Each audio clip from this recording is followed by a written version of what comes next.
From the nation's capital, this is the Fly Fishing Consultant Podcast with your host, Rob Snowhite.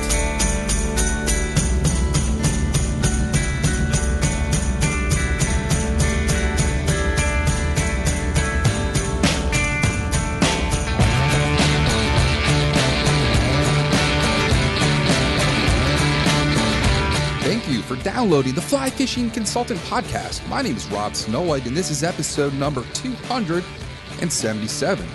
We're going to interview Art Noglak. You can find him at the Orvis store in Arlington, Virginia.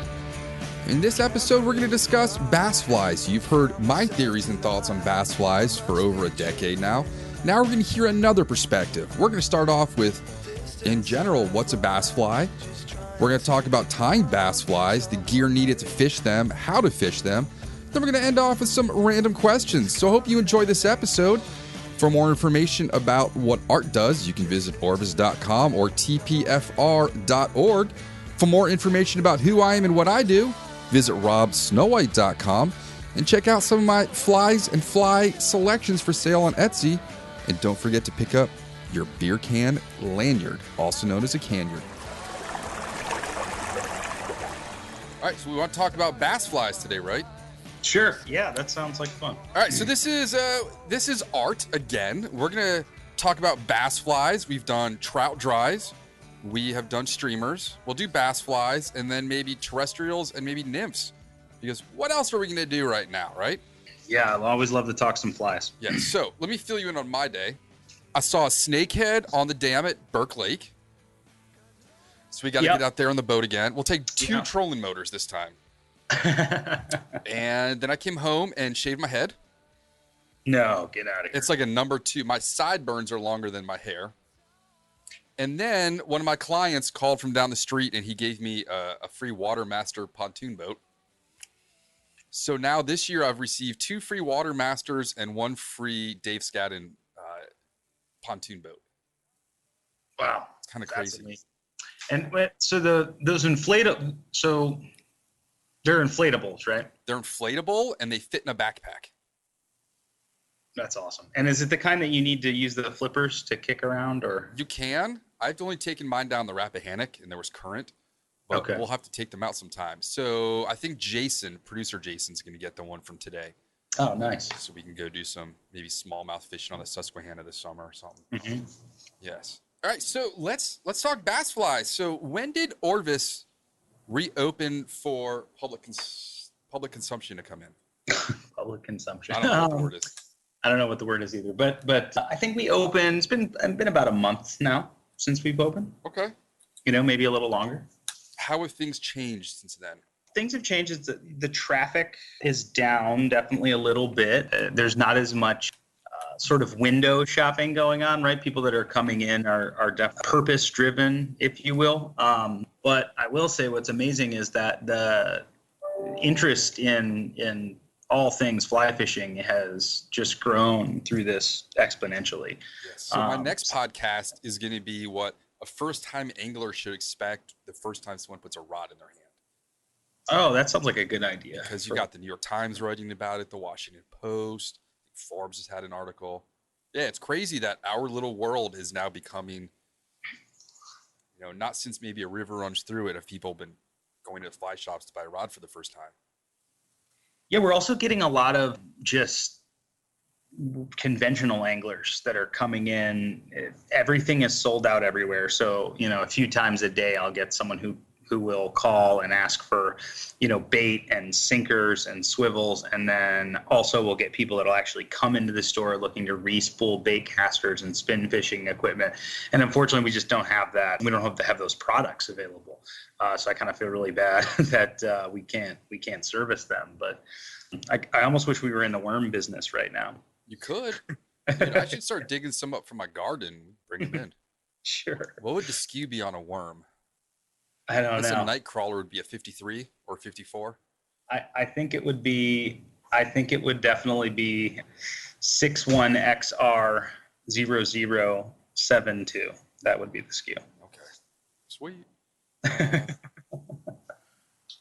All right, that's it. All right, so let's get into the bass flies then. What makes a good bass fly? Let me restart. So I'm going to do bass flies, fly tying, the gear you need to throw bass flies, fishing for bass, and then random questions. What makes a good bass fly? I think that a good bass fly, it's the same thing that makes a good anything. It's just something that's going to, you're going to be able to fish in a myriad of various conditions, something that is going to, that most importantly, the fish will be able to see, and then also importantly, something that you'll be able to see.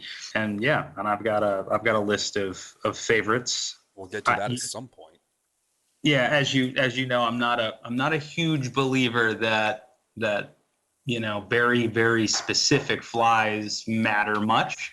I think that there's probably 5 or 10 flies out there that you could fish just about any species in the world with and expect to be successful, whether it's freshwater or saltwater.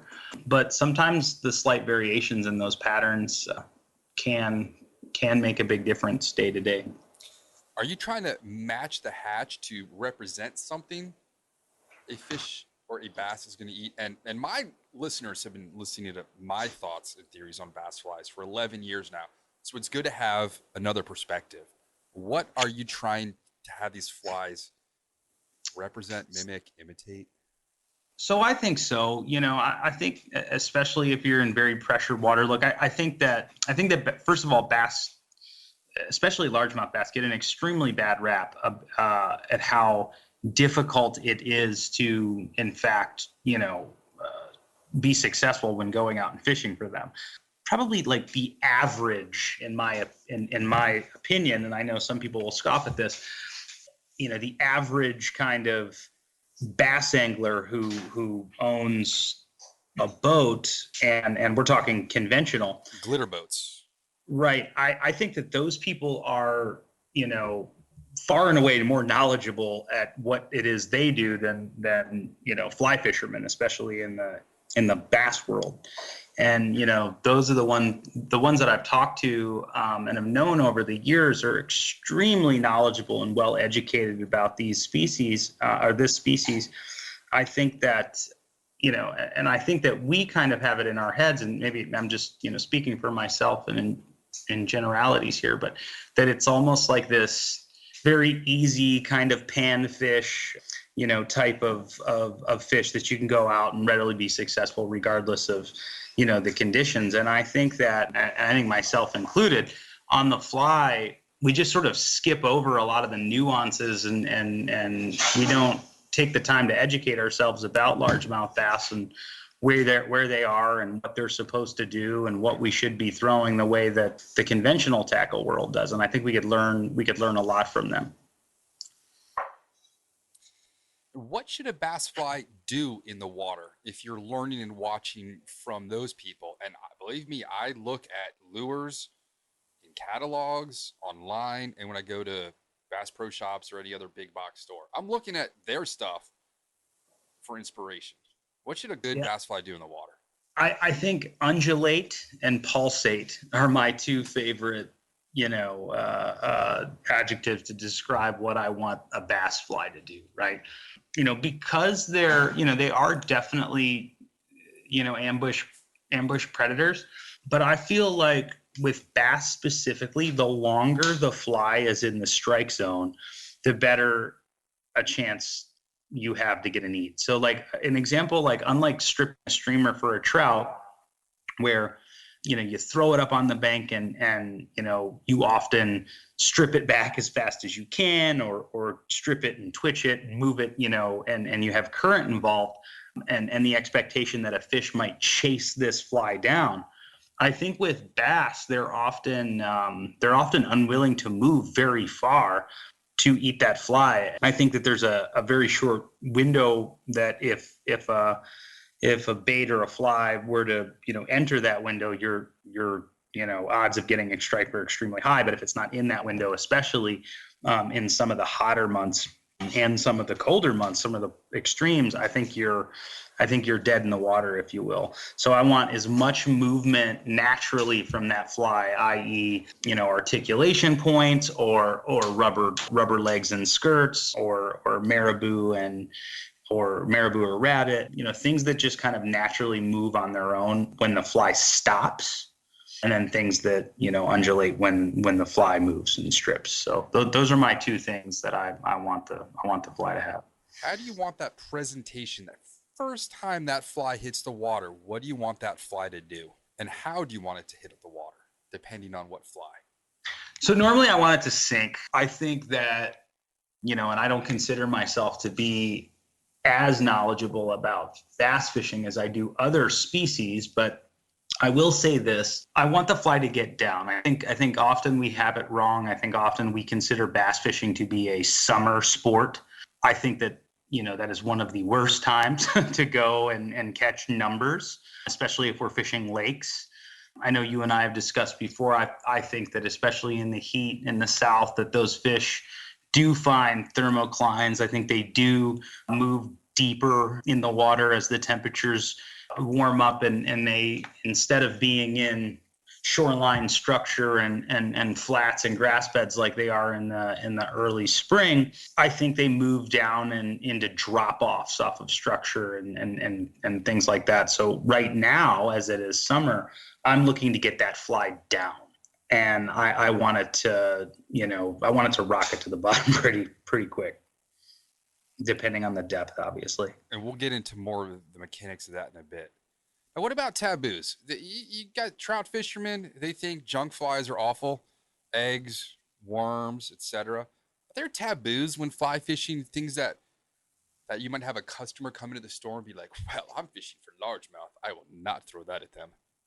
It's a good question. There's a lot of taboos with trout and trout anglers. Let me think here. Are there any taboos with people not? No, I can't think of any. I think it's the opposite. I think people, expect junk flies to be thrown at largemouth. I think that's the angler attitude, is that they're in the fly fishing world, that there's somehow almost a lesser fish, if you will. And so the expectation is that you're throwing junk flies. That is not as bad as carp, right? Or catfish or snakehead, but they definitely fall into that kind of, and it's gotten better over the years. I think when people think largemouth bass, they think, on the fly fishing side, they think either, big popper, deer hair popper. I don't know. I don't know what they think. People are clueless about what flies when they come. They're so much more knowledgeable about trout and salmon and steelhead and even smallmouth. Carp has picked up in popularity. People have no idea what to buy for largemouth bass flies, because it's typically trout anglers, right? Typically trout anglers. Are there any non-bass flies you throw and or sell for people to fish for bass? Oh, tons. Yeah, lots. What's a good example? I would say, all right, my favorite example is probably a clouser. And I don't know if that's a bass fly or not. I've always considered it to be a saltwater fly, but that's amongst developed on the Susquehanna in the 80s. Is that right? As a striper fly, or as a largemouth fly? Originally a minnow, and then more crayfish colors. Okay, is that the clouser deep minnow named by Lefty? Yeah, that would explain it, because it's a great bug. Well, I guess the damsel nymph would be a perfect example. Whether it's the one that you tie, which is more of an all sorts, and I don't know what you designed it for to begin with, but stripers actually. Okay, yeah, that's an excellent.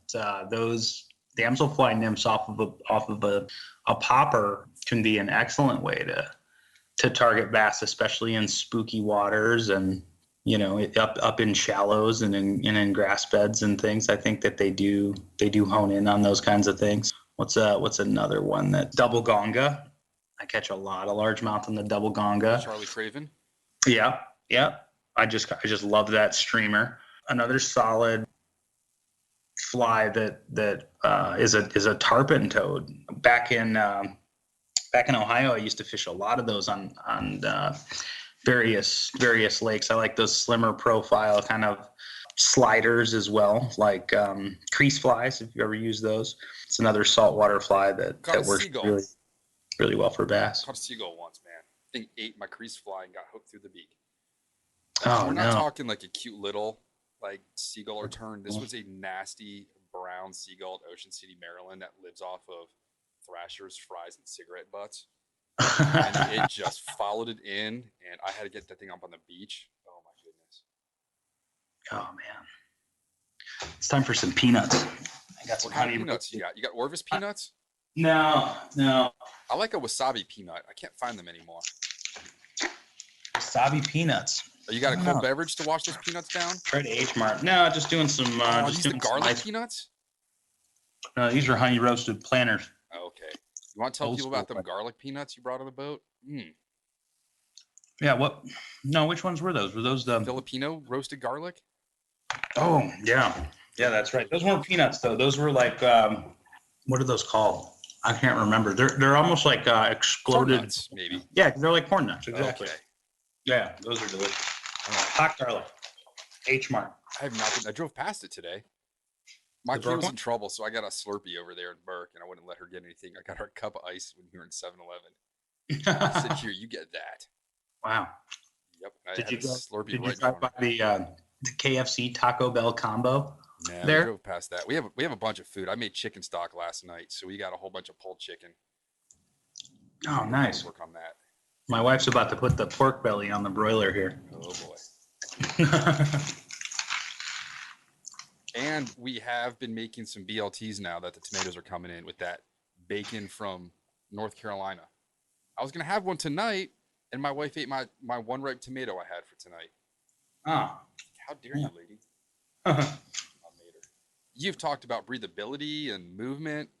Anything before we get into some of the intricacies of fishing and tying for bass between smallmouth and largemouth? Anything that you do different between them, or do we just want to get into that as we go? Yeah, I mean, there's a lot. I have zero experience stillwater fishing for largemouth or smallmouth. Me too. I would love to have smallmouth down here in a lake.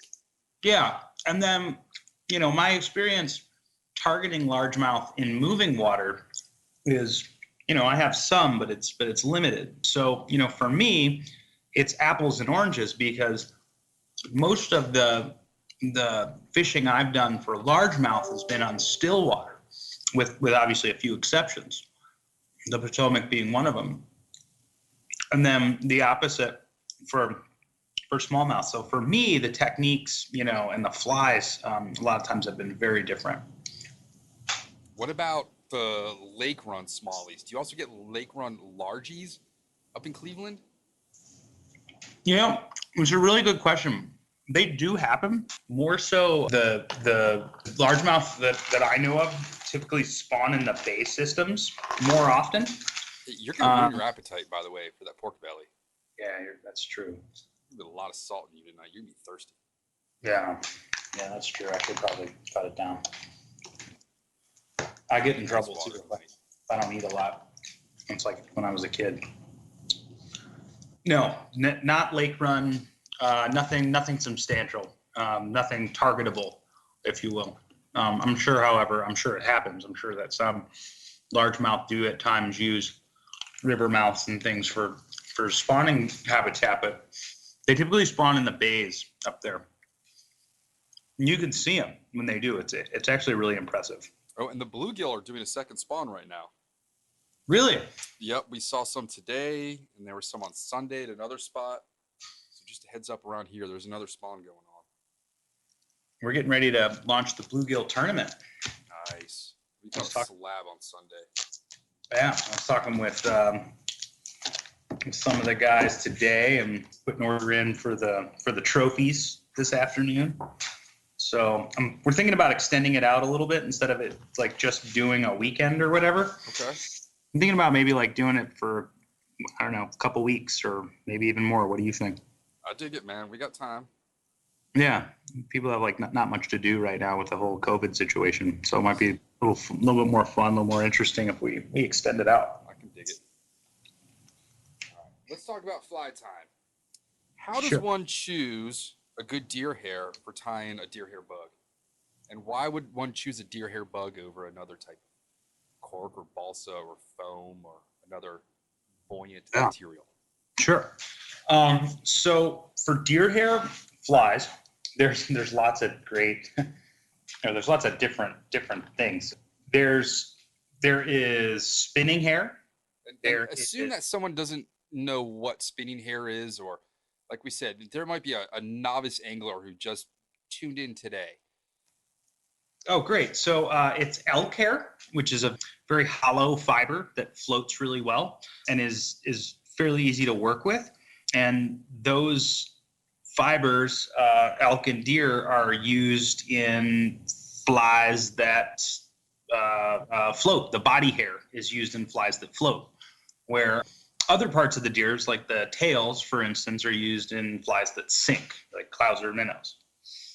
However, there's different grades of the fur and of the hair rather that do different things, and some are more buoyant than others. So on like kind of like the least buoyant side, you've got things like the bucktail, and then what's called just your standard elk hair, and that's kind of good for making, deer hair bugs or deer hair streamers, right? Or like little tails off of Mickey fins and things of that sort. And then you have some that are good for wings on dry flies, like an elk hair caddis, for example. And then you have some that's like extremely fine that are better for like comparadun style flies. And those are called comparadun hair. And then you have some that's good for the collars and heads of streamers, but not necessarily for a very buoyant fly, right? You're just kind of using it for bulk, and that's called spinning hair. And then you have bass bug hair, which is like body hair, and that's like the thickest, most buoyant, most hollow, and that's what you use in your deer hair poppers and popping bugs, right? Is there a different time of year to harvest that? There may be. I would have no idea what it is, however. I typically use the Orvis, or I'm also coming to really appreciate Nature Spirit. Nature Spirit. I think they have amazing hair. Really big fan of Nice. Of those two. Yeah. Are there any specialized tools you use or others might need or that you sell that may benefit someone tying a deer hair popper or other bass flies? Because these tend to be a little bit larger than normal flies. Yes. Specialized that you carry in your kit? Yes. Let me grab a hook real quick. Careful.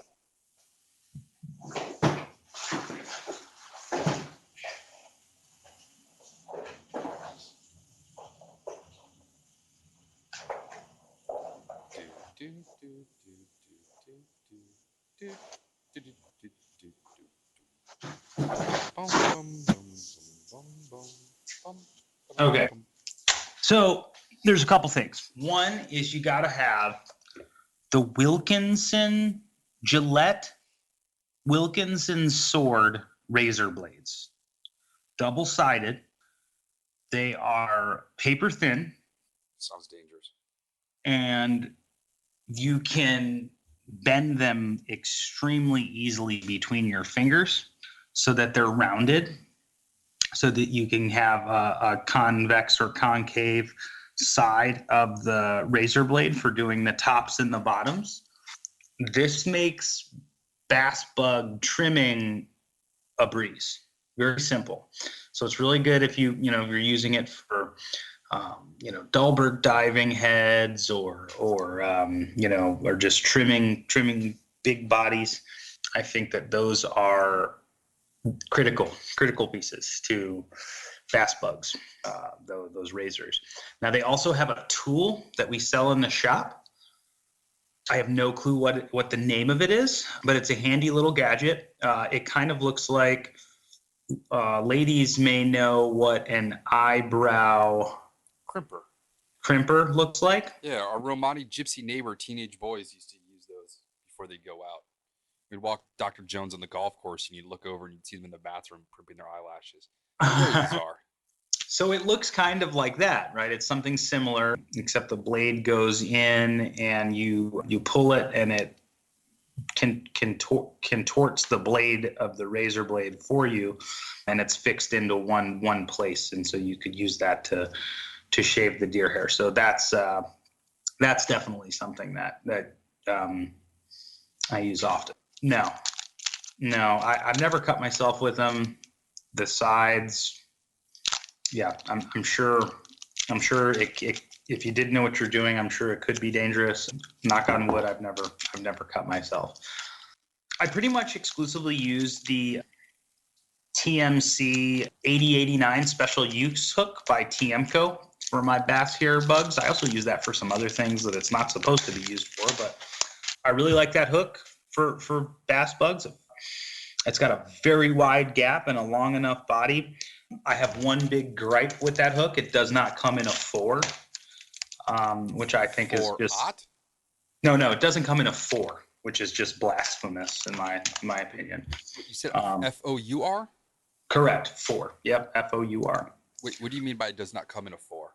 Yeah, I don't think I've ever seen it in a size 4. Oh, size 4. Right. Right. I'm gonna Google that right now. I want 4x long bass bug hooks. That's what my scorpion bug would be tied on.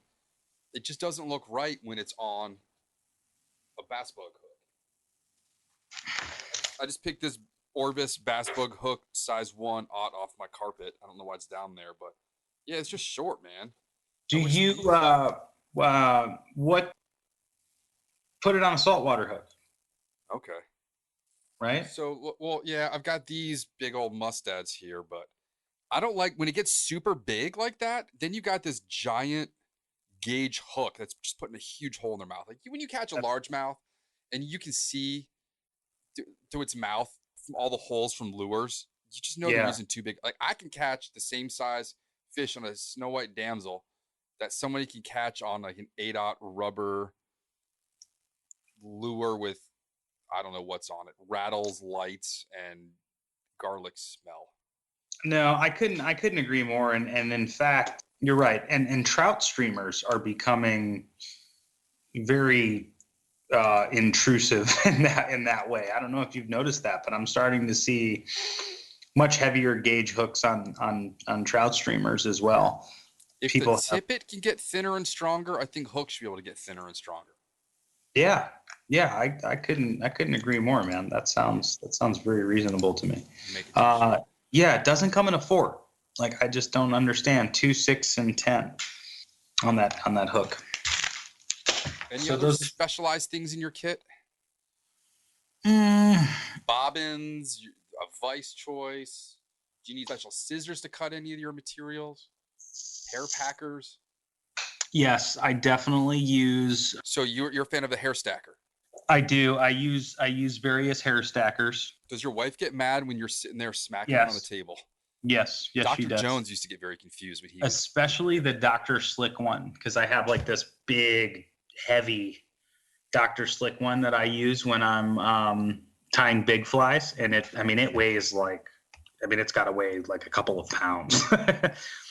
And it slams and on the table even when you're trying. And then I have some like various other smaller ones that I use for, more like dry flies and things like that.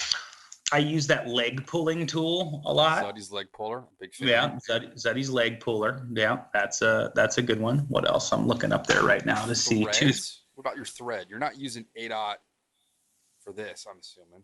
No. Yes. I use either Orvis saltwater G thread or 210 denier Danville are the two I do.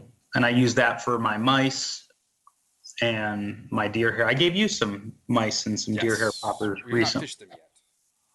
I think clients not capable of throwing such a beefy fly. Yeah, those are sticking to popper droppers. Right. And you saw that broken rod tip from the Helgramite. Oh, right. Yeah. No fault of the client. Never thrown a big fly like that on an 8-weight. So. It happens. Yeah. So 210 denier or Orvis G. That's my thread. I got to pull down hard. The Orvis Master Series bobbin or the standard Umpqua, what is it, a TM, or is it a TMCO? What's the one?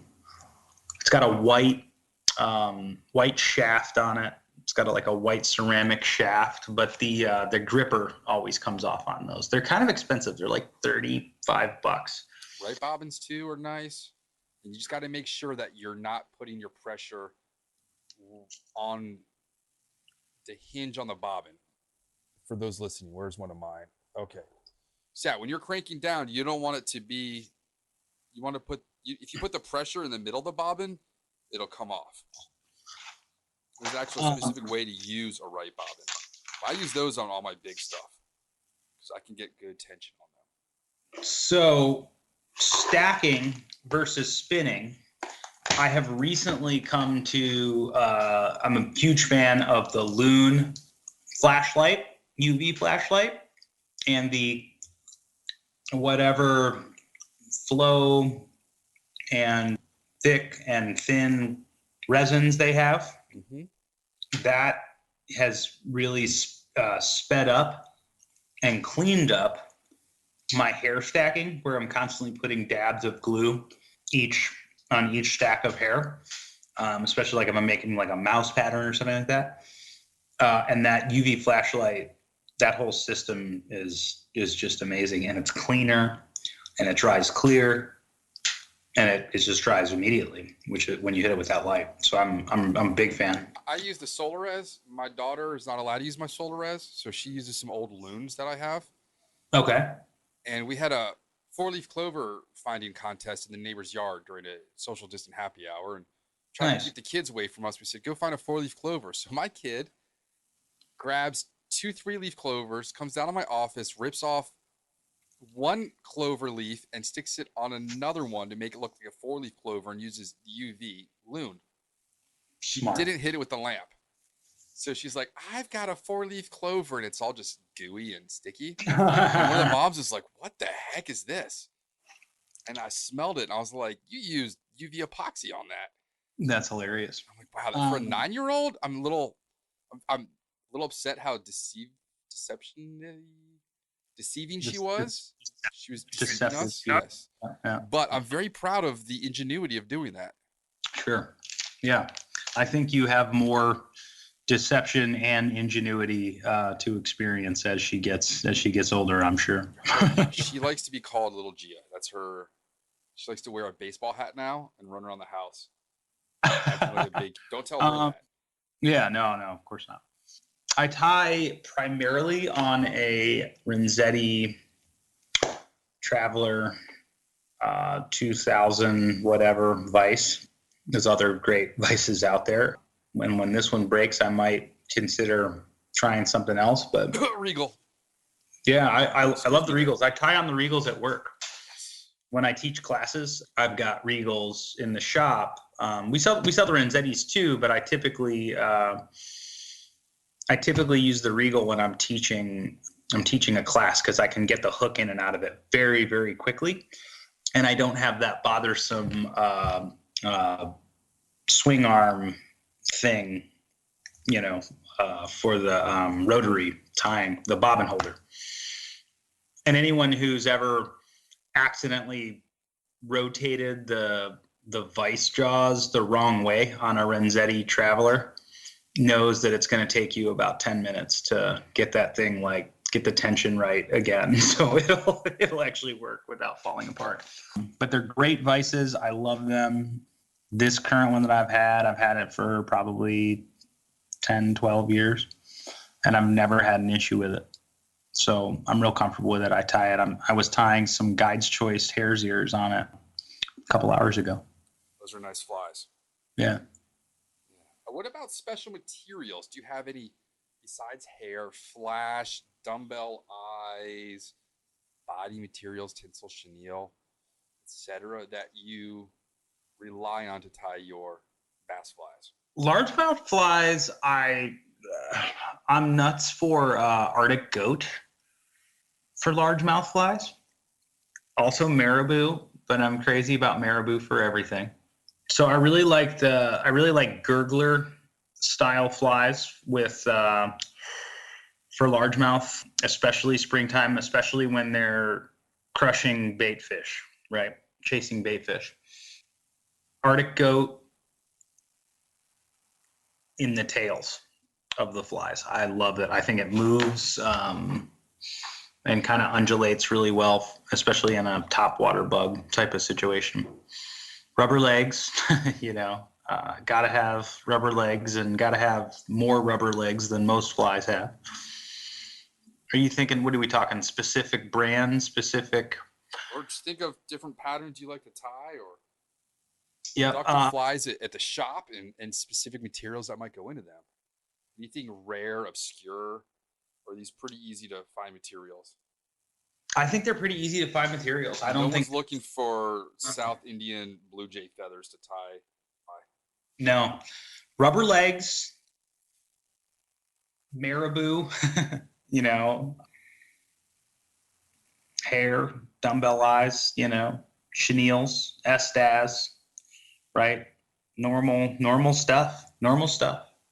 I tie a fly for, originally it started as a carp fly. Then it became a trout fly. Then it became a smallmouth and largemouth fly. It's called the gum gouger.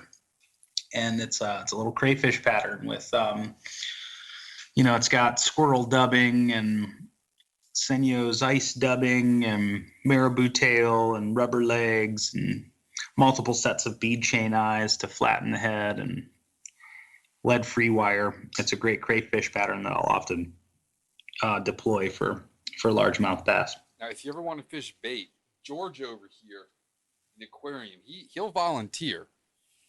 And if you want to take him and kill him, I'd be happy. I've ripped off one of his claws. Yeah. His main pincers, so he can't really attack the goldfish. I hate that crayfish. There's some materials I want to try, however, that I haven't. And that Pat Cohen creature, whatever dubbing, he's got some kind of really fuzzy, funky dubbing that I want to try that I haven't tried yet. He's got that new ultra suede tail too. That looks like the paddle on a lure, on a rubber worm. I don't know what it's called. That stuff works. I'm becoming a believer. That one fish that I caught recently on your fly, on that curly-tailed snaggletooth, what do you call it? That was the bass siren. Yeah. Right. And it's got, what's that little tail on there? That is an Eastern Trophies ultra suede curly tail. Yes, I have some of those. Yeah, and they're indestructible. I started off getting the rubber Umpqua rubber tails for them, and fish did get destroyed. Sure. And at some point, I came across ultra suede and was like, this stuff's kind of indestructible. Yeah, it's definitely that. It's durable. If you put Zap-A-Gap on it, however, it burns. It smokes, and if you'll burn your finger with it. There's something about exothermic reaction. Yeah, there's something about the combination of ultra suede and Wapsi's whatever that Zap-A-Gap stuff is. Maybe we could start a campfire with that. Z-Ment. Yeah, if you touch the Z-Ment to the ultra suede, it smokes. It's weird. Oh yeah, I've got it right here, the Wapsi fly tire Z-Ment. Yeah. That's good stuff. And it gets hot. It gets white hot. Like if you touch the ultra suede after applying it, you're like, oh my God, what is happening? Do you remember Zip Kicker? No. So when I worked at Orvis many moons ago, they insisted you had to do all the knots on backing to the fly line at the spooling table. You had to put Zap-A-Gap on it, and this stuff was called Zip Kicker, and it instantly solidified Zap-A-Gap.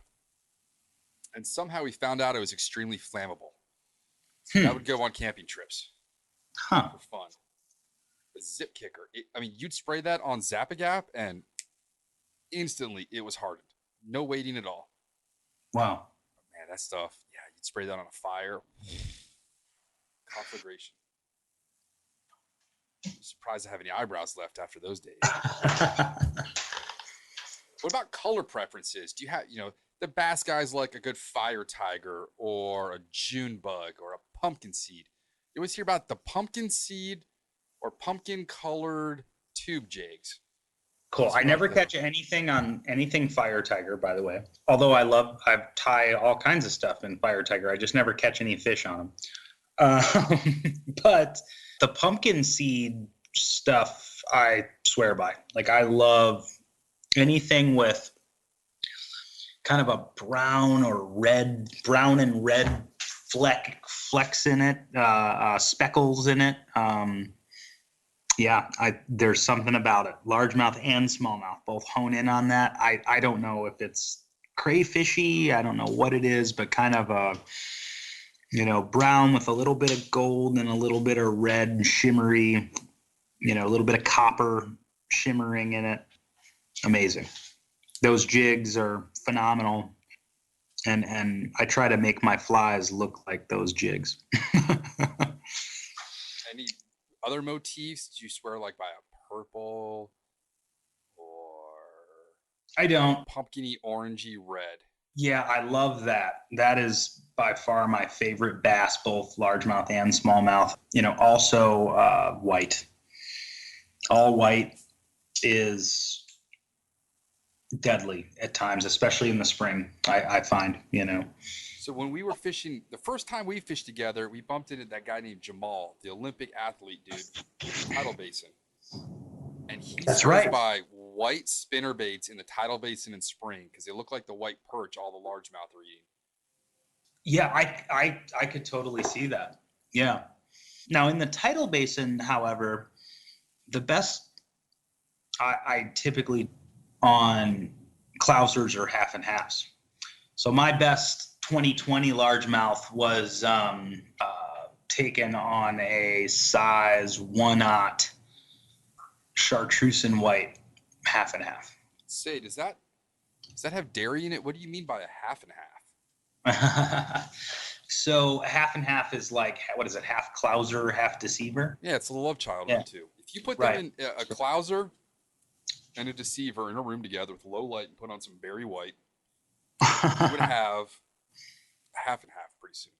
Yes, I love half and halves for largemouth, half and halves and deceivers and clousers for bass. Those are kind of my go-to bait fish patterns. However, back to the ultra suede tail, I will say, since moving to Virginia and kind of discovering some of the local flies that are used for things around here, I have actually come to appreciate the CK bait fish as a very worthy largemouth fly as well. And I have caught some very nice largemouth on that fly. Very nice. All right, next up in time, what should bass flies have? And then second question follow-up is, what should they not have? So topwater flies, do they need ears, whiskers, noses, things on top of them, even though the fish below might not see? No, I mean, of course they don't. I don't think it's going to help you. Well, I take that back. It's more fun to catch a fish on something like that. There's something about the realism aspect of a fly that I do believe increases your confidence in it. Right. And I don't think this has anything to do with what the fish is doing. I think it has to do with what you are doing. So that being said, especially in the beginner stages of fly fishing, I think it's important to have a lot of confidence in your fly. And I think sometimes noses and ears and whiskers and, eyes, and I think those things add confidence that you have what looks like a frog, or you have, that a fish is going to identify that as a mouse or a frog or whatever, And I think that helps your confidence a little bit, that you have the right thing. So I think there's something kind of psychological that might be said for that. But no, the reality is no, you probably don't need any of those things. I think that, time of day and time and place are probably more important than anything, especially in any one fly. I think that flies are honestly the least important parts of fly fishing. All right. What should flies have? Bass flies, specifically, I think, most of them should have more weight. I see a lot of bass flies out there that don't have enough weight. So, I think they should have dumbbell eyes or some sort of, lead-free wrapping, some way to get those flies down. I think that the vast majority of people that are bass fishing are fishing with a floating line. I think we need to be fishing more intermediate and sinking lines for bass, specifically in still water. We have it in our heads because we don't do as much research as fly fishermen as the conventional bass anglers do, that somehow our floating line is perfectly appropriate in a lake that is, anywhere from 4 to 20 some odd feet deep, that somehow our floating line with our 9-foot leader is going to get the fly to the fish, and it's just not the case. So I think that not only do we need to be using more intermediate and sinking lines, especially in the warmer months and in the colder months, the two extremes, I think our flies need to be heavier, right? So more weight. I think we need to, I want things in the flies that offer more movement when the fly is stopped, right? It's really easy to tie a fly that does a lot of things when you're stripping it. It's really a little bit more difficult to tie a fly that does a lot of things once the fly is paused and you're not stripping it, right? So I want movement on both ends.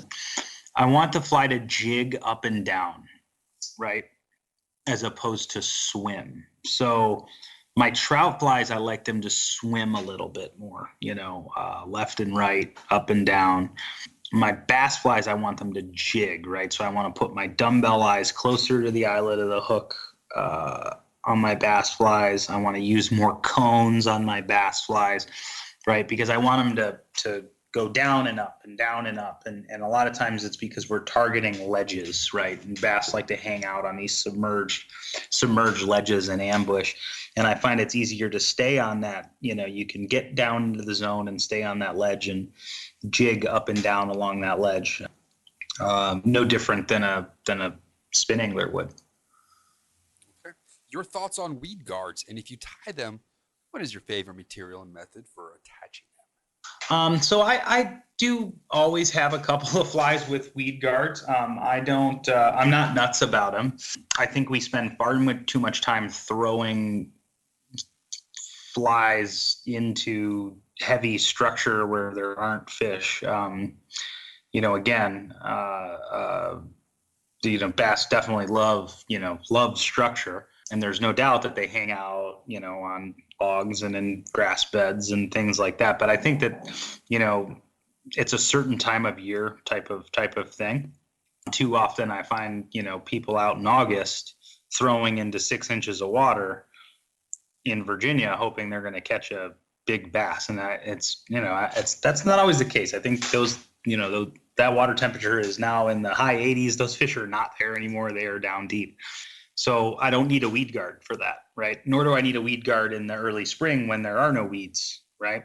I definitely don't need them in, November when fish are concentrated to, a very small percentage of the lake, and, they're deeper, or they might just now coming out to put the feed on before the rigorous winter. I don't need a weed guard during that time. So there's only like a tiny little time period, I think, where weed guards are even appropriate. And that's kind of that late spring, which is either like a pre or post spawn feed. I use 30-pound mono. I used to use the abrasion resistant Orvis stuff. They don't carry that anymore, so just regular 30-pound mono, and I attach it with the same G thread that I use, and hit it with that Fly Tire Z-Met. All right. What about lips on flies? Yeah, that those can be really effective, especially for largemouth bass. I think lips are good, but again, I think those are for flies that are mimicking an injured bait fish, right? Something you're going to fish, on the surface or just below the surface. And it's got to be a certain time of year. When that is happening, right? You see fish blowing up the surface. You see bait moving. And sometimes that can be a good way to, get your fly to stand out. They're really hard to cast, however. I don't know if you've noticed, but flies with lips on them are just a bear. a bear to cast. I will use a Gatorade bottle to tie lips sometimes. I cut a little itty bitty ping pong paddle shape out of it, and specifically at the curve on the top. I can't explain that on the podcast. No, I'm picturing what you're saying. Yeah, that sounds really good. I use duct tape. I use duct tape and masking, or duct tape and packing tape. We could use Rich Farino's toenail that ripped off at that two-fly tournament. Oh God. So basically, I like double the duct tape over, and I cut a circle out of it, and then I put packing tape on either side of it, and I cut a circle out of that so it's like clear, and then I poke a little hole in it, and then I just fit it right over the eye of the fly. Very nice. What about rattles? Yeah. You a rattle guy? Apparently fish don't hear rattles. Yeah, I'm not. Certain audible decibel point that a rattle makes that apparently is not really that detectable to a fish. Wouldn't surprise me. I'm not for it or against it, man. I've definitely put rattles in some of my flies. I don't know. Not enough to substantiate the difference, and so. When should somebody articulate?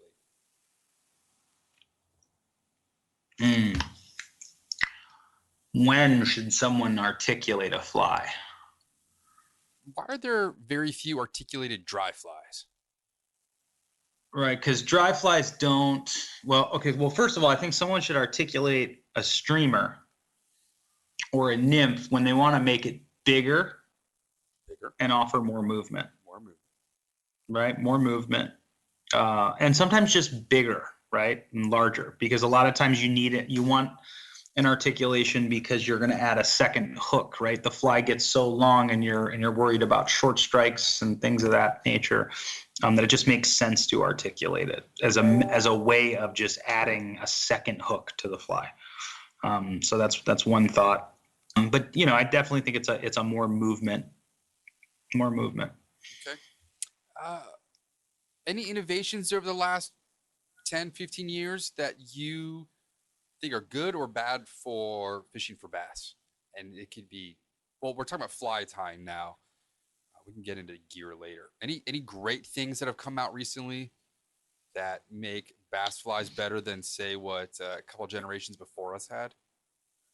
Yeah, I think that the ultra suede that we discussed already is amazing. I mean, crayfish claws and stuff like that's very durable, yet offers a lot of movement and a lot of realism with the profiles and things. I think that is an excellent synthetic fibers that can be shaped and molded, like the CCT fibers or the things like the Puglisi stuff, that you can get a great profile without having a lot of weight, especially on some of these bigger bugs, things that shed, some of these synthetics that shed water very easily. One casting so much easier. Yeah, absolutely. Some of the flies that I love the most for bass can be very difficult to cast. It's big. And some of the synthetics make it a lot easier. So I think synthetic fly tying materials have really, really helped a lot. And then also too, just the way that they've been able to cultivate and package, hairs are so much more consistent and nicer and finer than and more select than even 10 years ago. I think that has really helped. UV, right? Bass are extremely photosensitive, very, very photosensitive. So, early morning and late evening are definitely the best times. I believe them to be so much more photosensitive than trout, especially on lakes. And so now we have like literally UV fibers that we can charge up and employ as a way to help them, find stuff. We didn't have that way back when. What is the importance to you to have eyes on a bass fly? Be it like a clouser eye that's painted with a pupil? I want to say more of like having a pupil and an eye spot on a fish pattern, baitfish pattern. How important do you find that? because predators do key in on the head. They know a headshot will kill them, and they come back around and eat them. You a big eye guy? I don't know if I believe it, but I'm not, I don't have the cojones enough to disbelieve it. So I have pupils on my, like, that's kind of the way I look at it. Like it doesn't hurt, right? So any little advantage. Yeah. But I would think no. I would think that they're fixated on, if you just had what resembled to be an eye. I don't think it's almost like how there's no eye on a woolly bugger. And it doesn't really look like anything. That's what I've been tying up today. I need some small black chenille though. Yeah. Tying some little itty bitty black bugger. Just use dubbing. I probably will. I've been using whenever I get like, what is this stuff? Krennic Metallics Micro Ice Chenille. Okay. Yeah. I only use chenille if I'm tying above a certain size. Right? And that's usually 6 and up. So and this just goes for like all flies. Like I will not use a chenille unless the fly is a 6 or bigger. Okay. Other than that, I use dubbing because I just find that it's a little, it's a little less bulky. It's also really hard to find good hackles that fit little buggers, like 10s and. Indeed. That was what I was going through today. I was supposed to be cleaning my office. I was like, you know what? I want to tie some small weighted buggers. And yeah, I didn't find anything. Dubbing was a choice, but I used that Krennic stuff instead. Yeah. How much is too much time invested in a bass fly? Should someone spend an hour and a half carving something out of wood or hair that is just going to get destroyed or most likely lost? No, the flies are more for you than they are the fish. I have no problem spending an hour on a bass bug, because it looks really cool, and I usually give them away. You know what I mean? Like, if I do a really nice mouse or something, like all the kind of production or what do they call them? The sort of showcase flies or whatever. I usually give those away. I don't keep them for myself. I usually keep the bad ones for myself and, fish those, right? You don't need, I gave you a deer hair popper the other day that has like 6 different colors in it, spun into it. Haven't had a chance to toss that one yet. Does it need 6 colors? No, it definitely doesn't need 6 colors. 1, 2, 3 at the most, but the fruit cocktail. Deer hair pop. Yeah, but I thought it looked cool, right? Or whatever. You look at some of Pat Cohen's deer hair stuff, which I think is just phenomenal. Like I love his stuff, and he ties things that are very, I love the cartoonish kind of element in his flies. They're artistic, almost like a comic book, or a Muppet or something. I dig that. And he's an artist. He doesn't go for like ultra realism. His flies are meant to be fished. Right? If I was going to get a tattoo, I'd want Pat to do it. Yeah. If I was going to get a fishing tattoo. Yeah. I have a rule. It's no. No, we'll get into that. That's later. Nope. That's in the random okay. questions. Okay. All right. Well, let's move on to gear now. We've covered flies. Rod, reel, line. Let's discuss. Someone's coming into the shop to go out for the first time bass fishing, or you're joining me on the lake. What should somebody have to throw these flies in certain conditions where a bass is going to be living? So I think, the more I've really thought about this a lot, and especially recently, I think that they should have a 7 through a 9 weight. I used to say 6 weight. Now I think it's 7 through 9. I like an 8 the most for it. And I say it for a few reasons. I think that, these are largely the conditions, especially if you're lake fishing. And a lot of the flies vary in size and ease of cast and, ability to cast them. And I think that, so an example, like when you're fishing, these big deer hair bugs, an 8 or a 9 weight is they're weight resistant. It's like a sock. Yeah, they're very, very difficult to throw. It's not an easy task. And also some of the, the 9-weight kind of, 8s and 9-weights kind of put you into a situation, especially like if there's muskie around or pike along with the largemouth, or you're just in a place where there's a lot of like, good size bait fish and, bigger streamers. When you get out on a lake, it can be windy. It can be very difficult to cast. And so I think a 7 through a 9-weight is the best type of rod to have. The more I do this, the more I want unless it's, I want an intermediate line, intermediate to full sink on flat water. I think we fish far too much floating line business, and I think we miss a lot of fish as fly anglers because of it. Obviously, there's a time and a place for a popper bite. That time is just like dry fly time with trout. It's a very, very small percentage. I think that most fly anglers associate bass fishing with summertime popper bite, and we completely ignore the lakes in the early spring and in the fall, and even in the winter. Some of my best days out fishing for bass have been in the fall months, but you need sinking lines for that kind of stuff in still water. Definitely smallmouth in the winter. Those things are going to be active at the bottom of deep holes.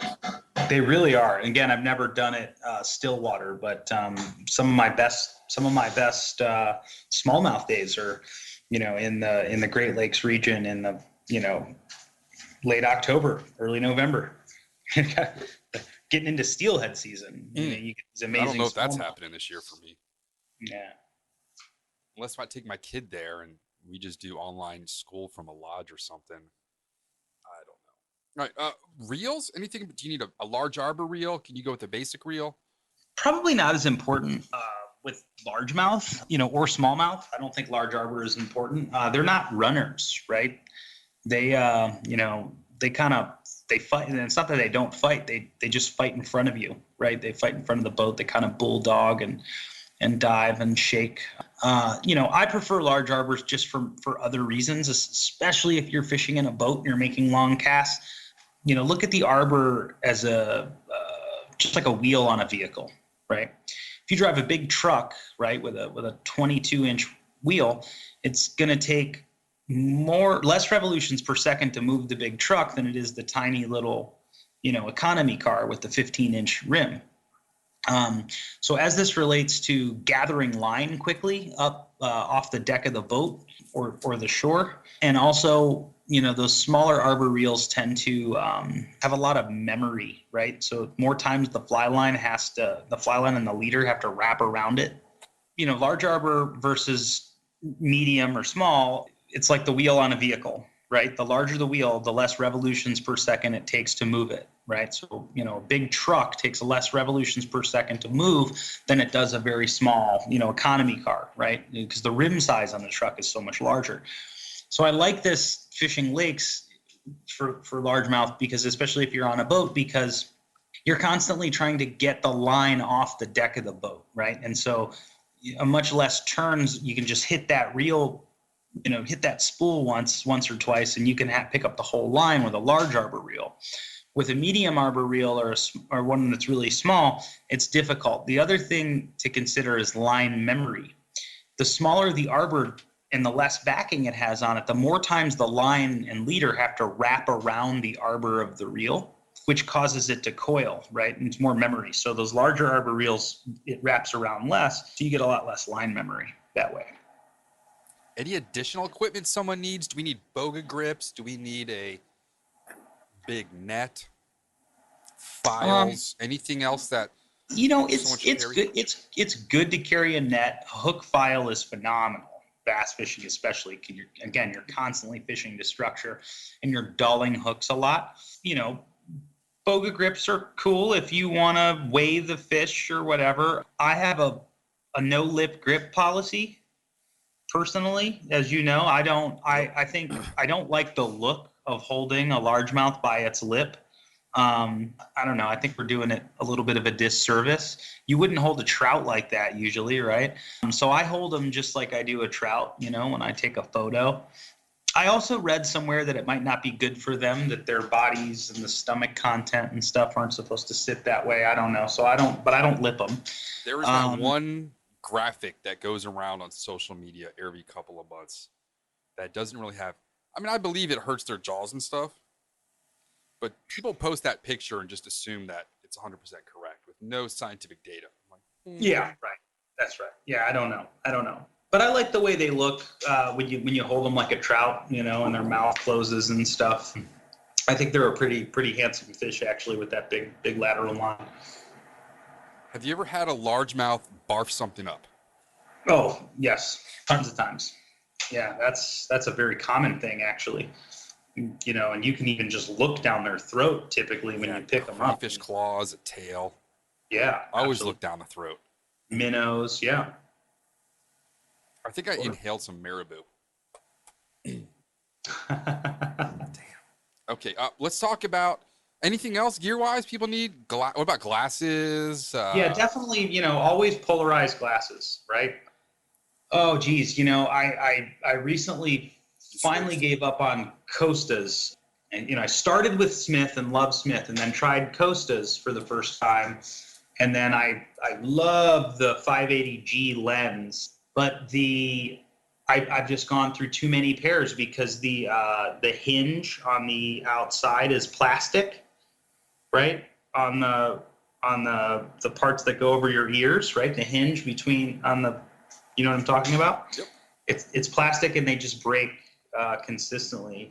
Costa's always been really good about replacing them and send them back and yada yada yada. But the Smith have a steel hinge, so I'm back to the Smiths. I just got a new pair of the Smith glass chroma pop, whatever their fancy schmancies are, and I really like them.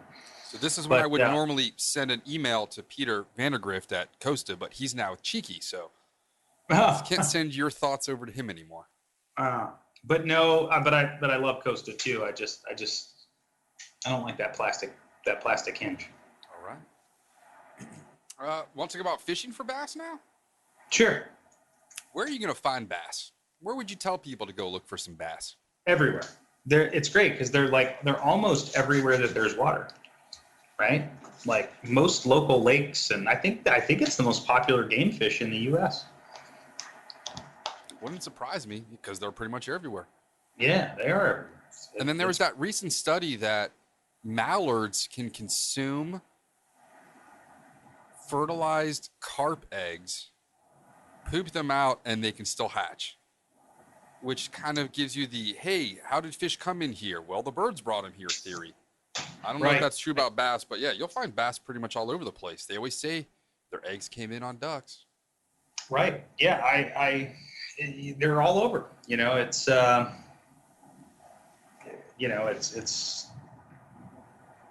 even streams and lakes and ponds and canals and drainage ditches, everywhere. Any particular things within those canals, ponds, lakes, like structure-wise, what are you looking for? And I always say, bass love structure enough that I once caught a largemouth in the tidal basin under a dead floating duck. I said to myself, as Emerald would say, there's probably something in the shade underneath that duck. And I threw a fly next to it, and I got a fish underneath the dead duck. Yeah. Yeah, I would agree. I think, you need to find structure, ambush points, right? It's not just floating structure, right? Underwater structure I find is even better, both largemouth and smallmouth. Shade definitely helps, especially in the summer months. And then again, it also depends on the time of year, right? Like if it's really cold outside, they're probably going to be in the deepest place wherever you are. And that's where the water's going to be warmer. And if it's super hot, the other extreme, also going to be deep because that's where the water's going to be the coolest. I think they're going to put themselves where they're the least photosensitive, right? So again, shade, deep, dark water, or structure, something that'll put put them between something to put between them and the sun, but they can also see an ambush from. So fallen timber, boulder gardens, lily pads, right? Weed beds, grass beds. What am I missing? Man-made structure, right? Piers, bridge pilings, boat docks. What else? Pretty much anything that they can hide next to where they're not going to get eaten, and then they can jump out and eat something. Right. Never underestimate where a fish could be. No, that's true. Yeah, shade right now is the key for me. We're finding things in shade and where they can eat and not get eaten. What is your preference for leader not to fly? What is your preference for not to tie on your fly? Usually non-slip mono loop is the most common that I'm using when bass fishing. Non-slip mono loop. Okay. And what tippet length are you using and strength? So it's going to, that really varies. It's going to depend on the rod. It's going to depend on the line, and it's going to depend on the fly. All more that it depends on the fish, right? I would say that when I'm bass fishing, I will fish no less than 12 pound, and I'll fish no more than 20. And, this is all about the fly size, right? So a smaller fly, I would rather have the 12 pound. And a larger fly, I'd rather have the 20. So like if I'm fishing like a really big, buoyant, kind of deer hair popper or something like that, wind resist, I'm going to aim for the 20 pound fluorocarbon. But if I'm fishing like, let's say it's like early spring or something, I'm fishing like little Clouser, size 6, size 4, the water's really clear, I might opt for the 12 pound. And while I'm thinking it of this trick, you showed me this, and client Dennis showed it to me recently, where if you got a snag and you pluck your line like a guitar string, can you explain that? Yeah. So, and again, by the way, this only works like, probably less than 50% of the time. But what happens often is it's not really when you get a snag, right? It's when you throw it up in a tree or throw it into a bush. Basically what you do is you aim the rod at the, you make the line tight, you aim the rod right at the fly. And then with your line hand, you grab it and you pull the line perpendicular to the rod until it goes taut, and then you let go. And basically what happens is it just unwraps. It just spins back the other way, right? So often when you throw it in a tree, what happens is it's not that the hook is caught in the tree, it's that the leader just wraps around the branch, right, a few times. And all this does is it just gets that line under tension, and then the weight of the line, once you pluck it in that way, it'll spin back the other way, and sometimes it'll come out. Okay. Now, back to bass fishing. And is there a name for that? I don't know. Joe Humphreys showed it to me. He is famous for it. He'll like throw nymphs and things into trees intentionally and get them out every time with that technique. But he's got videos that I'm not sure what it's called though. All right, what's your approach when catching or targeting a bass? You be on your hands and knees like brook trout? You be hiding behind something like there's a rising trout? Or you just be like a bull in a china shop? I mean, listen, there are times where I'm sight fishing largemouth, and I am at times hiding behind trees. I can think of, some of the better sized largemouth that you can sight fish to in this area are on Bull Run, and I have no problem hot spotting this because I never catch them. I find them, but I never catch them. They're on Bull Run. And do you know how much water went into Bull Run last night? It went up to 12 feet. Yeah.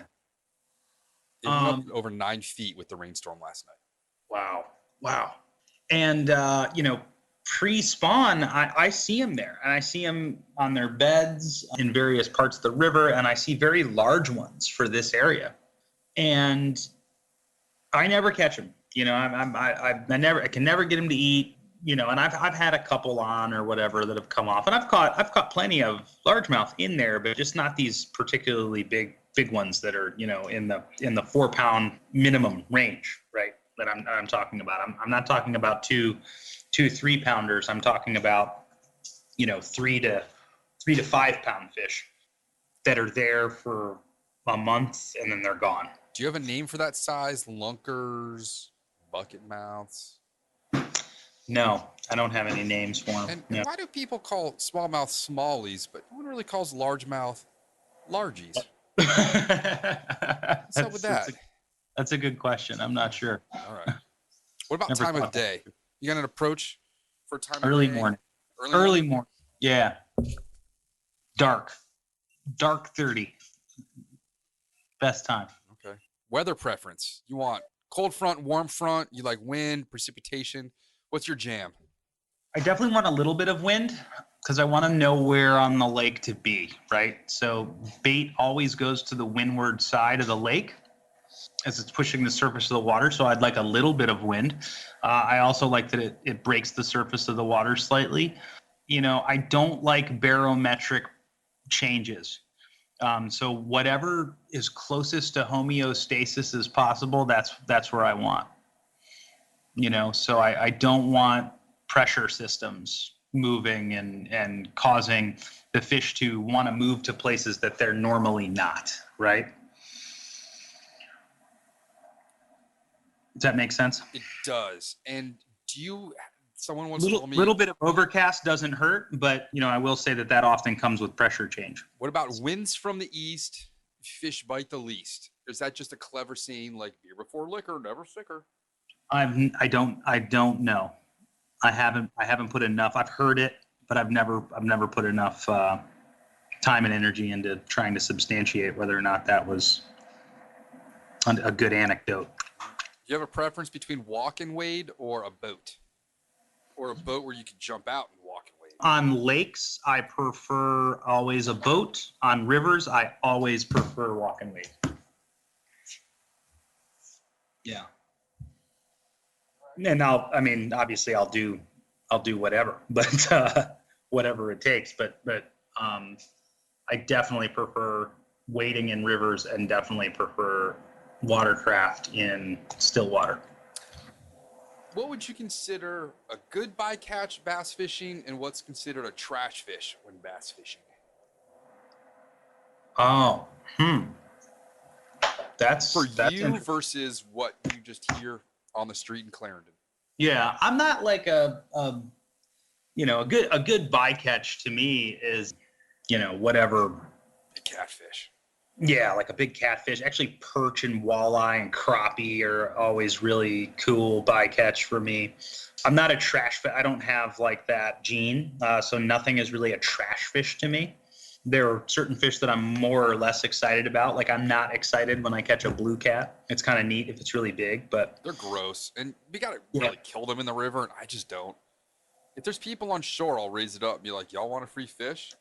You know, I guess gizzard shad would be the answer to that. Have to see that. Yeah, you gave me indigestion there. Yeah, I think gizzard shad would be the trash fish to me, for instance. Ugh. All right. What's your retrieve preference? I let the fish dictate. More recently, low and slow. You know. Again, still water. I definitely think a slower, more methodical retrieve, as long as the fly jigs, and some of that has to do with the fly as well, Rob. You know, so certain actions you get out of certain retrieves out of certain flies, right? So. You know, certain flies I'll imply like a wrist technique where I'll twitch and strip and twitch and strip. Certain flies are just a more methodical, evenly paced. Some I'm going to count down, strip 1, 2, 3, strip 1, 2, 3, strip 1, but they often, and most often I think largemouth take it on the pause.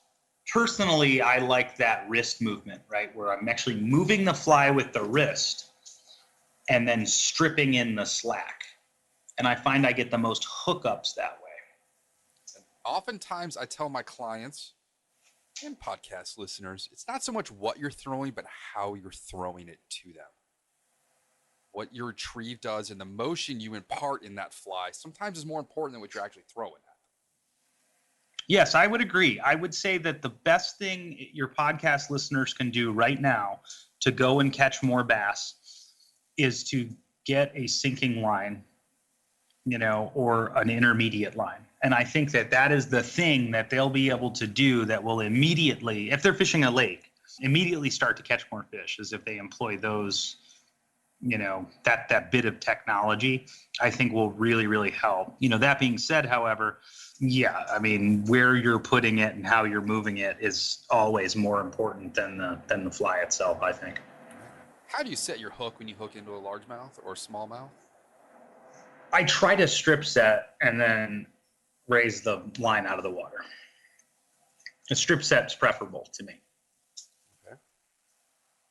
How often do you get to fish farm ponds? Not often. There's nothing better than a farm pond and Yeah. largemouth, dude. They're Absolutely right.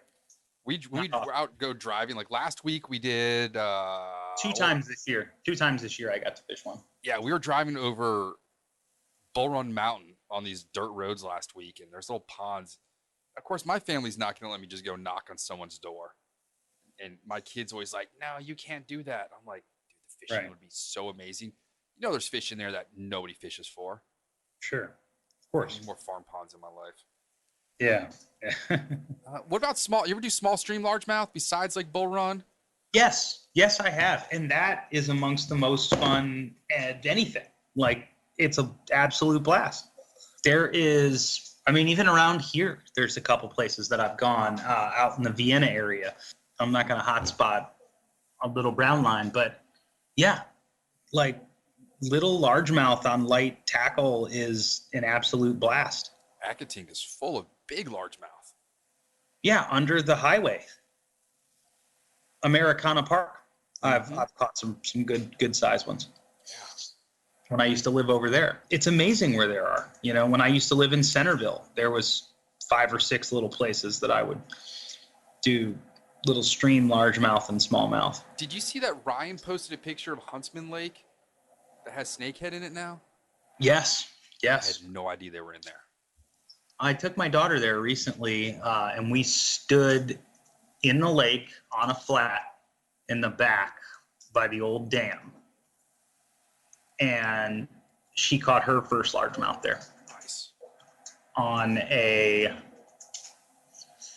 nymph. We were doing dry dropper bluegill fishing. When you do dry droppers for bass, what are you going to top and what are you going to do on the bottom?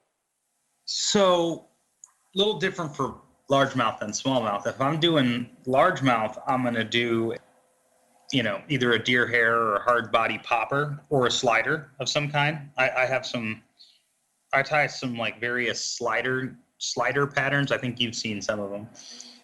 I think floating bait fish. And then below, I'm typically going to tie a longer nymph. Although you're making me believe in the worm a little bit more too now. Worm's great. A prince nymph will catch more largemouth than anything else. Size 10 prince nymph. Yeah, I like for bluegill, and the largemouth eat them. They don't go for the popper. They're just like, I'll just slurp this up. That Bar's Hex Nymph is one of my favorite bass flies. And we don't have Hex here, Genie. It's the action. Bass don't it's just a great little nymphy, buggy looking. It looks like a damsel or a dragonfly nymph or something.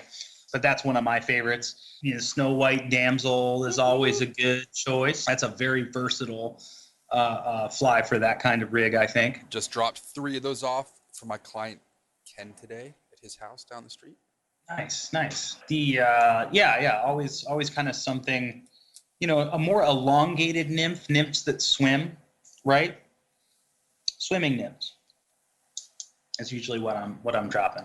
But listen, I've dropped little buggers and things like that off of them too, and that works as well. They're opportunistic. If there's food and they're going to eat, they're going to eat. Totally. Any misconceptions about largemouth that people might have out there? Misconceptions about largemouth bass. Like, well, I'm only a dry fly trout fisherman. I'm not going to waste my time with the 4-pound largemouth at the pond next to my house. I'm going to drive to Pennsylvania to fish for trout. You get stuff Yeah, like there's that? a lot of Like, there's that in everything, you know. Of course, there's people that, you know, even in the trout world, that don't even know how to trout fish because they just, you know, or they're, or not that they don't know how to trout fish. Let me take that back. There's people in the trout world that don't know how to dry fly fish because all they do is, you know, tight line nymph techniques, because that's how you catch the most, right? Or there's people that, you know, only go for big fish, or only, you know, and that's kind of their choice, and that's fine. That means there's more bass out there for us to catch, right? that's right. You know, same with the carp fishing, or something, you know, or something like that.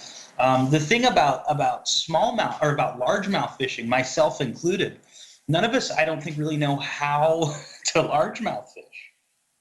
You know, and you call me nuts, but I feel like we don't really focus the kind of time and energy, and I'm guilty of this, of learning all the nuances of that species the way that the conventional guys do. Yeah. I mean, it's unbelievable the depth and breadth of knowledge that they have. We do this for trout, but I feel like we don't do this for bass. I think, you know, and again, I'm speaking broadly. I know there's exceptions out there, but I think we kind of look at like bass fishing as what to do when trout season's over, or what to do when it's too hot for trout. And so we know bass fishing as like this floating line popper thing, and sometimes you get lucky. But there's a lot more to it than that, you know, and you can fish these things all year long. And I would really like to, you know, learn more about it, and you know, kind of get more into it, because they are an awesome species. You know, and I'd like to spend more time maybe this fall playing with some of our local lakes. Yeah. Let's Burke Lake once a week. We got to do it. Yeah. Let's do it. Let's say a client comes in, customer to your store. They want to go with bass fishing. What are the most popular flies? What do you recommend? What do you suggest? What do you endorse?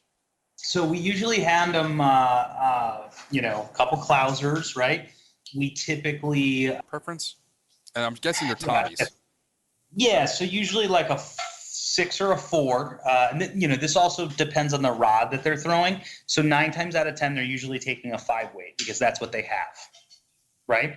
So if they have a 5 weight, I'm going to give them a, you know, a 6.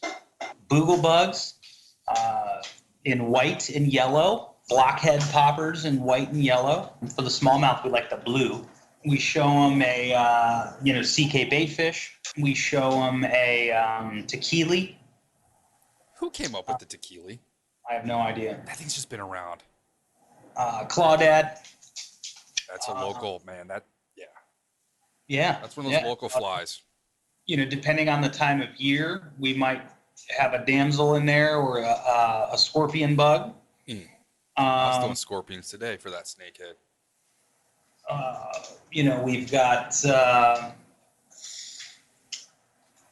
what else? What's the most absurd fly you would throw or have someone throw? What's that other good one that I can't think of? The double D?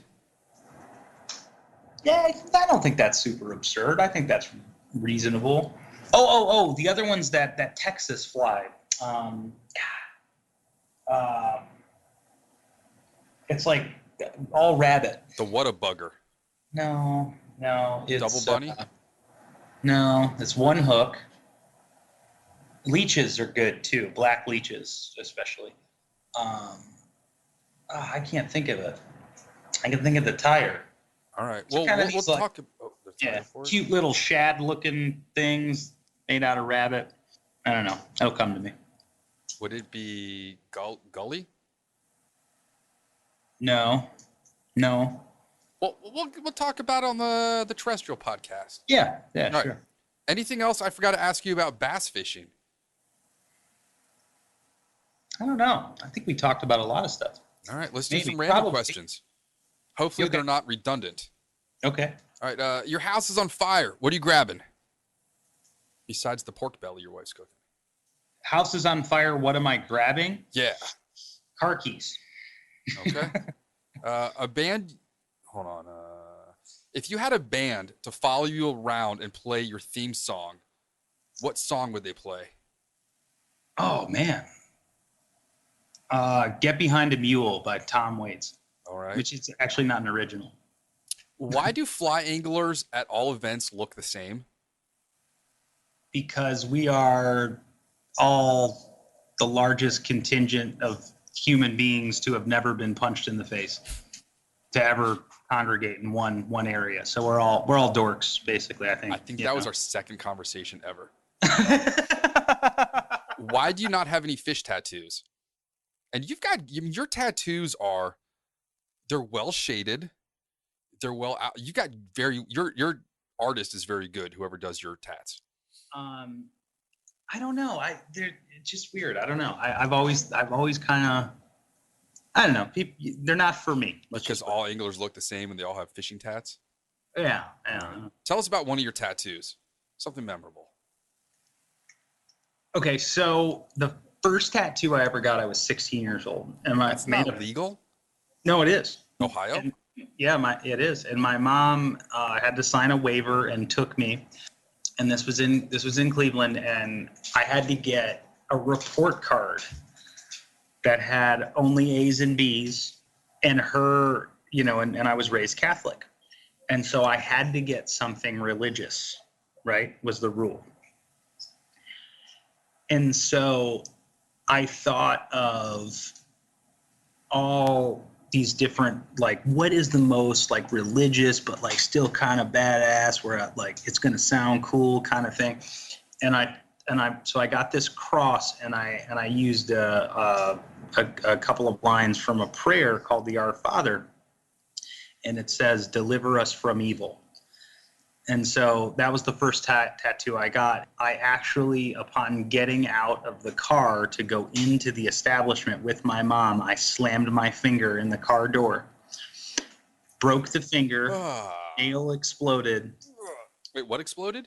My nail, the fingernail, and I still got the tattoo. Damn.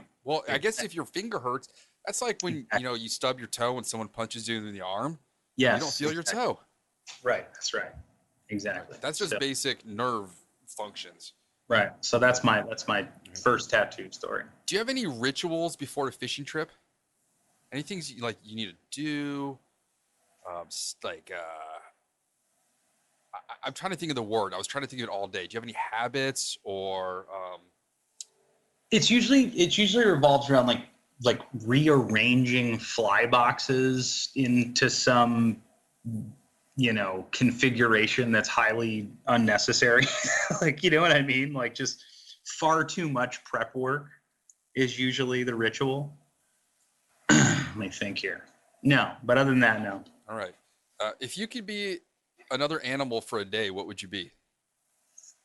I would really love to fly. So I think I'd have to be some kind of bird.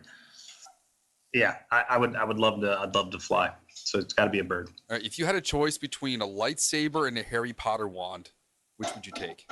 Ooh, that's a really good one. A lightsaber and I would have to go with the Harry Potter wand. Okay. I mean, because you can do some things. You can, swish and flick, and you can make a lightsaber if you know the right. The swish and flick. That's why I'm like, you need to move that that rod like Hermione. A swish and a little flick. Yeah. Watch those rubber legs and that Chernobyl ant move. Yeah, I'm gonna go with the wand, right? Okay. Yeah. You got to go to lightsabers are cool though. Lightsabers are cool though. I need a story that you had to be there to believe. Doesn't have to be fishing related. Just to round this podcast off with. Oh my gosh, what are the craziest things you've seen? All right, so I already told you the one about the cow. We'll take a Joe Humphrey story. It could be crazy Cleveland shenanigans. Yes, I have had my fair share of crazy Cleveland shenanigans. Actually, I was fishing a tributary of Lake Erie, and it was actually the Rocky River. I was probably, 16, 17 years old, and we were fishing smallmouth, and it was a lake run season, and it was on the lower river. there's this dog park on the Rocky River, and just above the dog park is this road bridge. The Rocky River Road goes through the Cleveland Metro Parks, and this little bridge, goes right over the river. I'm standing there with my buddy Johnny Vizzini, and we're fishing, and a stroller comes over the side of the bridge and lands in the water. And our immediate reaction was just absolute freak out. And like, he runs over, and of course there's nothing in the stroller. There's no baby. But we didn't know. Like, we didn't know if, so we run up to the dog park. Was it someone's dog stroller? Yeah. Like a Pomeranian? Yeah, there was no dog in it. So we run up to the dog park, and thank God there was a park ranger who was parked right there. And that's redundant. He already knew what happened. He had already witnessed it. It was like this couple that was like really pissed, and the boyfriend, they were arguing, and the dog wasn't in the stroller, and he threw the dog stroller over the bridge, and the cop like already had a stern talking to with him. But for a second, we thought that somebody like had tried to throw their baby in the water. And we were like completely freaked out for about a good 20 minutes. Yeah, I remember that. All right. Where can listeners find you? And have you had listeners come in and say, I heard you on that Fly Fishing Consultant podcast, see? Where would they find me? I guess they could find me at work at Orvis in Arlington in the Clarendon neighborhood. I'm usually there. Or at TPFR. You can get me there at contact@tpfr.org. Casting Church, second Sunday of every month, teaching lessons down at Fletcher's Boathouse. Anyone that is completely open, all skill levels, you can come down, and we usually have several qualified instructors there to help. That's it. That's usually the only reliable places to find me. All right. Let's do terrestrials next, and then we'll do nymphs when it gets cold. Yeah, absolutely. That sounds man. Good. Maybe we'll do one in person too on the back porch. Okay. Yeah, that sounds like fun. All right, dude.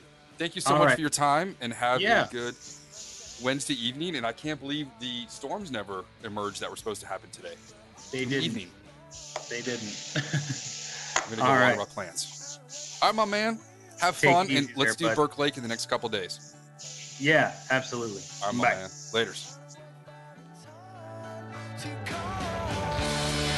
Thank you for joining us for the Fly Fishing Consultant Podcast. For more information or to contact Rob, please go to www.robsnowhite.com.